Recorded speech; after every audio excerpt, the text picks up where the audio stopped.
Hey everybody, happy Record Store Day to everybody out there, if you celebrate, of course. We had a really good one this year.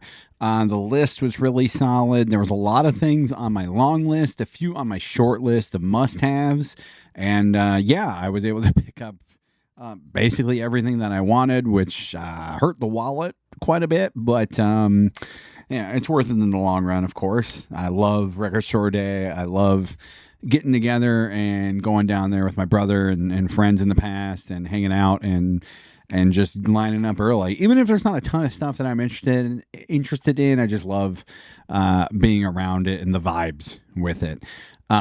We went down to In Groove and we got down there around 6 a.m. He opened up at 8, so we were there a couple hours early, and we were probably about 50th in line.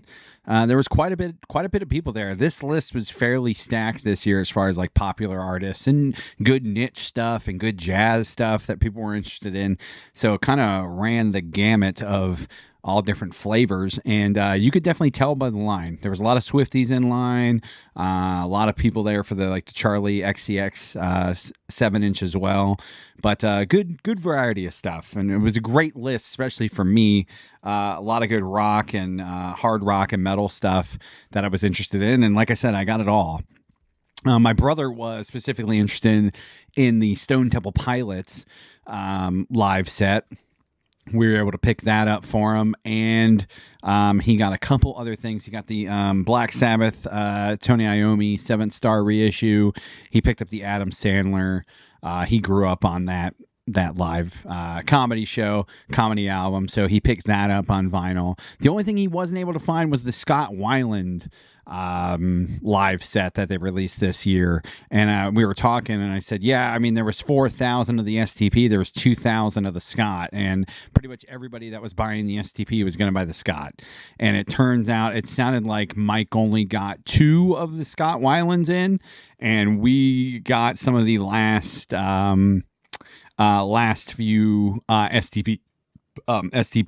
So yeah, we were lucky there, but all in all, well worth it. So let's get into what I picked up. So did get one CD because I spent too much money already, and I was not about to spend $100+ on this, but picked up the Pink Floyd live set live at the Los Angeles Sports Arena, April 26, 1975. So picked that up. I saw this and I wanted it on vinyl, but I was absolutely not going to spend the money that they wanted for it. So I figure $16, I'll get the CD. Yeah, I'll get the CD. I don't have to flip it 12 times when I play it. We'll call it even there, especially saving nearly $100. So yeah, pick that up. Super stoked on this. What a great set. I mean, this is prime Roger Waters, David Gilmour, Floyd right here. So yeah, definitely excited about that. All right, let's get into the vinyl. Got the Ramones. I pretty much pick up all the Ramones reissues and issues on Record Store Day that Rhino does. They're usually always very good. This is the live stereo recordings from San Francisco's Summer in the City Festival from June 1979. First official release on 2 LPs on neon pink vinyl. So pretty cool hype sticker. There's your back. Yeah, I'm super stoked about this one. Like I said, I always pick up the Ramones stuff, and I always have a good time with it. This one I was on the fence about, but I pulled the trigger ultimately. I was eventually thinking about buying the deluxe edition box set that this set comes in that CD set. But I pulled the trigger on the vinyl, so maybe I won't buy the deluxe set. So if you buy the deluxe set at $51.50, you get this live Van Halen set, and this is live in New Haven in '86. And I was thinking about buying that CD set, but I don't think I'm going to buy the deluxe set now because I pulled the trigger on this. So 5150 is one of my favorite Van Halen albums, probably number 1 or number 2, depending on what day you ask me. And this set is obviously pretty legendary. And yeah, I'm stoked to have it on vinyl, limited edition, crystal clear vinyl. So Rhino does really good work, and I really love their Record Store Day releases. So I'm excited to spin this one. And yeah, this year, like I said, the list was fairly eclectic, fairly good. A lot of good rock stuff, as you'll see. So next up, another one I was on the fence, but I pulled the trigger.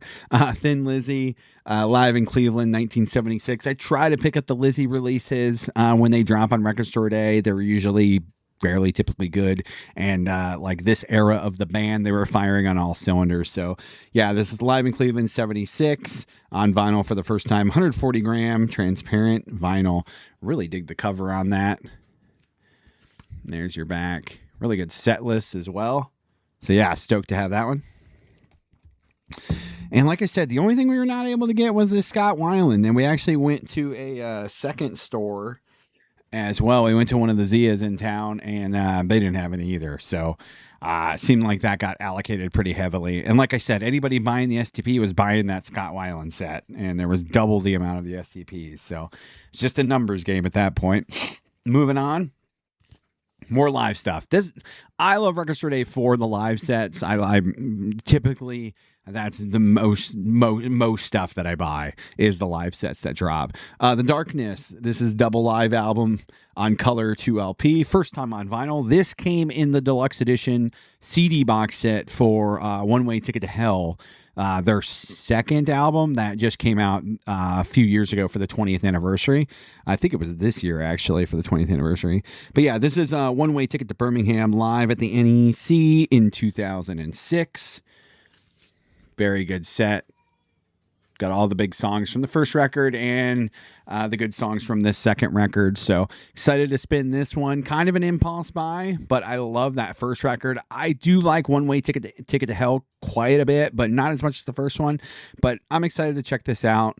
So yeah, The Darkness. They put on an awesome live show. I actually saw them like 2023.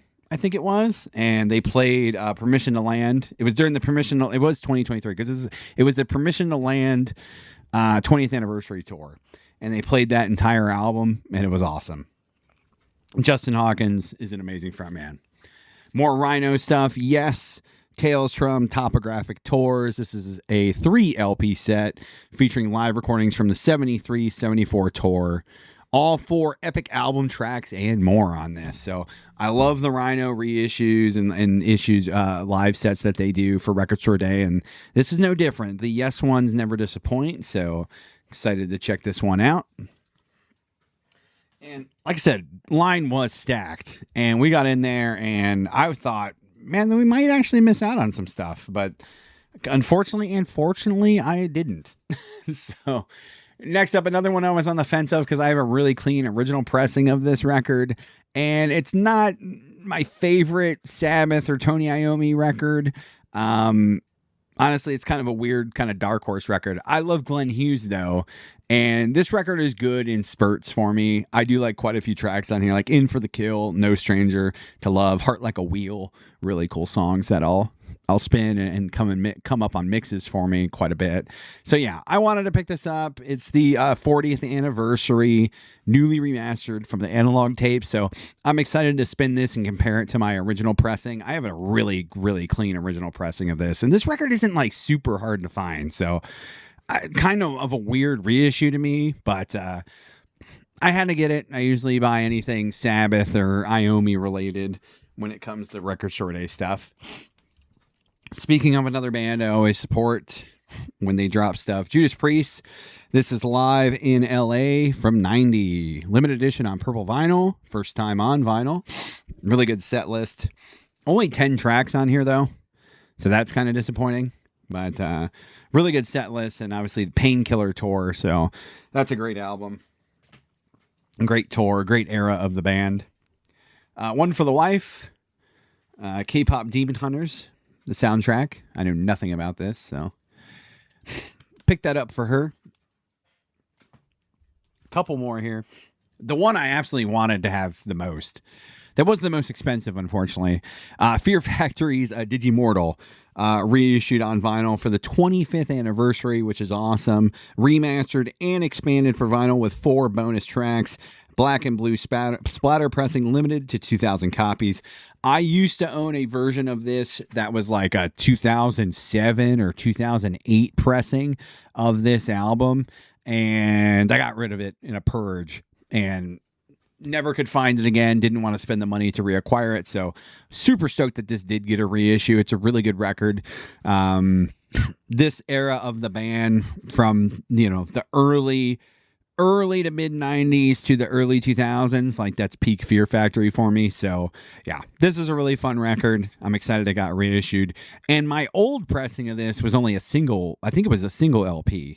So this should sound really good. 2 LP, we'll see. Really cool. Last but not least, and I think I got the last copy of this because my brother wanted a copy of this too, and we asked, and the girl said, we got one left, and I said, oh, I have it in my hand. So Megadeth's Hidden Treasures got a reissue. Super cool. I don't like this cover. I adore the original cover that came on the CD pressing of this back in the day with the map of Arizona because it hits close to home, obviously, being in Arizona, and I love that. I love that local connection. This album cover blows. It's just the Euthanasia album cover without the babies on the clothesline. So I have no idea. I don't know if this was the original like Japanese LP cover. I don't know. It's not good though. But I'm excited to have this. Officially released on limited edition color vinyl.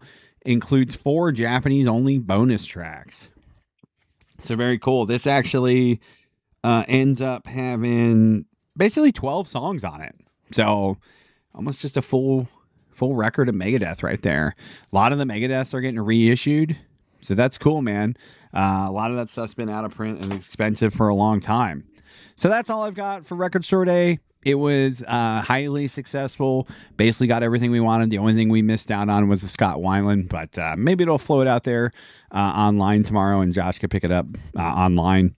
But yeah, I hope everybody had a great Record Store Day. Comment down below. What did you guys pick up? Was it successful? Are you over Record Store Day? I've been half in and half out. I did not go to any of the Black Friday stuff this year, last year. Nothing interested me on the list.